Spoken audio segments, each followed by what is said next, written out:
When it's board study season and you're staring at all of your resources, where do you even begin? This is part of a board strategy series focused on how boards actually test thinking, not just memorization, so studying can feel clearer and less overwhelming. Most students don't struggle with motivation, they struggle with knowing where to start. When everything feels important, it becomes surprisingly hard to begin anywhere. There's too many resources, too many opinions, and a constant pressure to make this right choice. Very quickly, that's going to turn into cognitive overload. This is usually the moment when a student thinks, oh, I should already know this, or if I start in the wrong spot, I'm going to waste time. That thought alone can really stall your progress. So let's take a step back and talk about what actually helps learning stick. The science of learning gives us a useful lens here. There's research that's summarized in the book Make It Stick, and it shows that learning that lasts often feels harder, not easier. Familiarity is not mastery. Recognizing information on a slide or feeling like something looks familiar is very different from being able to retrieve it and then apply it under pressure. So if studying feels easy and smooth all the time, your brain probably isn't changing much. And that doesn't mean you're doing something wrong, it just means that your brain hasn't been challenged yet. A surprising statement in medical school. So instead of asking, what should I study first, a better question is, how do I begin learning in a way that actually sticks? The first model that I want to offer is what I would call the retrieval first model. Practically, this means diving fully into your question banks much earlier than it feels comfortable, even totally cold. This is uncomfortable for almost everyone at first. And a common student reaction is, but shouldn't I review everything before I actually touch questions? That makes sense intuitively, but the science of learning tells us something very different. Questions don't just assess learning, they create it. So when you attempt questions, your brain is forced to search, organize information, and notice what's missing. That effort is what strengthens memory.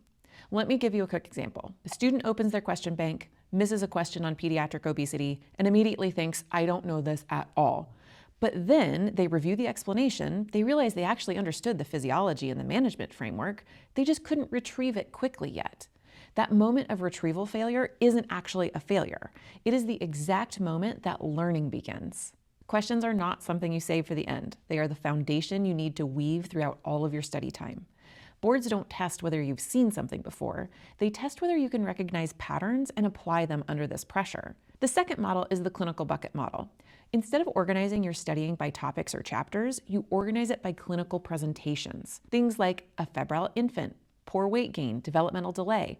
This matters because boards don't present information as isolated facts, they present scenarios. The science of learning calls this interleaving, mixing concepts together instead of studying them in isolation.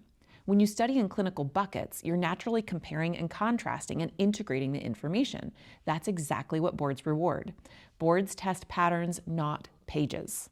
This model is also going to reduce the pressure to finish a topic before moving on. Because you're not memorizing lists, you're learning how to think through presentations. The third model is the one-pager synthesis model. This comes after question-based retrieval. You take a topic and create a single-page summary from memory. No copying slides, no rewriting notes. The goal isn't beauty or completion, it's compression. If you can't compress it, you don't understand it yet.